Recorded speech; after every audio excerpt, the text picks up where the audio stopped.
ഹോസ്പിറ്റലിൽ പോകാൻ വേണ്ടിയിട്ട് റെഡിയായതാണ്. അപ്പോൾ രാവിലെ എഴുന്നേറ്റ് കുളിച്ച് റെഡിയായി. നമുക്ക് 11 മണിക്കാണ് ഡോക്ടറുടെ അപ്പോയിൻമെൻറ്റ്. പക്ഷേ നമ്മൾ വീട്ടിൽ നിന്ന് ഇറങ്ങാൻ തന്നെ 10:30 കഴിഞ്ഞു. 11 മണി ആവാറായി. ലേറ്റായിപ്പോയി റെഡിയായപ്പോൾ. ഞങ്ങൾ ഹോസ്പിറ്റലിലെത്തി. മട്ടന്നൂർ HNC ഹോസ്പിറ്റലിലാണ് പോയത്. അവിടുത്തെ സൈക്കോളജിസ്റ്റിനെയാണ് ഞാൻ കാണിച്ചത്. എനിക്ക് ആഫ്റ്റർ ഡെലിവറി പോസ്റ്റ്മോർട്ടം ഡിപ്രഷൻ ഉണ്ടായിരുന്നു. അപ്പോൾ അതിൻ്റെ 3ാമത്തെ സിറ്റിങ്ങിന് കൺസൾട്ട് ചെയ്യാൻ വേണ്ടിയിട്ട് പറഞ്ഞിട്ടുണ്ടായിരുന്നു. അപ്പോൾ അതിന് വേണ്ടി പോയതാണ്.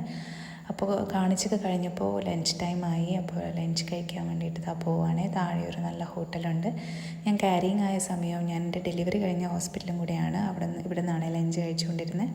അപ്പോൾ നാടൻ ഊണാണ് കഴിച്ചത്. ചോറും മീൻകറിയും മീൻ പൊരിച്ചതും തോരനും അച്ചാറും ഒക്കെ ഉണ്ടായിരുന്നു. അങ്ങനെ ഫുഡ് കഴിച്ചു. നമ്മൾ വീട്ടിലേക്ക് തിരിച്ചു വരുന്ന വഴിയാണ്. അവിടെയുള്ളൊരു വ്യൂ ആണ്. നല്ല ആംബിയൻസ് ആണ്. വൈകുന്നേരം ആയാലും നമുക്കിവിടെ ഇറങ്ങിയിട്ട് ഫോട്ടോസ് ക്യാപ്ചർ ചെയ്യാനും കുറച്ച് സമയം സ്പെൻഡ് ചെയ്യാനൊക്കെ നല്ലതായിരിക്കും. പക്ഷെ നമ്മൾ ആ ഒരു ഉച്ച ടൈം ആയതുകൊണ്ട് ഇറങ്ങിയില്ല. വാവയുള്ളത് കൊണ്ട് തീരെ ഇറങ്ങാൻ പറ്റിയില്ല. അപ്പോൾ ഇവിടെ എത്തുമ്പം ഏട്ടൻ എപ്പോഴും പറയുന്നതാണ് നമുക്കിവിടെ ഒരു തട്ടുകട തുടങ്ങിയാലോ എന്ന്. കാരണം നമുക്ക് ഈ ഒരു വ്യൂ എന്ന് പറയുന്നത് ഒരു ഈവനിങ് ടൈമിൽ കുറച്ചുകൂടി നല്ലതായിരിക്കും. പിന്നെ നമുക്ക് കുറച്ച് സാധനങ്ങളൊക്കെ വാങ്ങിക്കാനുണ്ടായിരുന്നു. അപ്പോൾ ടൗണിലേക്കാണ് പോകുന്നത്. നമുക്ക് ഇമ്പോർട്ടൻ്റ് ആയിട്ട് എന്തെങ്കിലുമൊക്കെ വാങ്ങിക്കണം എന്നുണ്ടെങ്കിൽ നമ്മൾ ആ ടൗണിലാണ് വരാറുള്ളത്. അപ്പോൾ അവിടെ നമ്മളൊന്ന് സ്ലോ ഡൗൺ ഒക്കെ ചെയ്ത് മെല്ലെ വന്നു. അപ്പോൾ ഈ ഒരു പാലം കൂടി കഴിഞ്ഞ് കഴിഞ്ഞാൽ ഇരിക്കൂർ ടൗണാണ്. അപ്പോൾ നമുക്ക് അത്യാവശ്യം വേണ്ട സാധനങ്ങളൊക്കെ അവിടെ കിട്ടും. അപ്പോൾ നമുക്ക് വേണ്ടത് ബേബിയുടെ പാമ്പേഴ്സ് കഴിഞ്ഞിട്ടുണ്ടായിരുന്നു.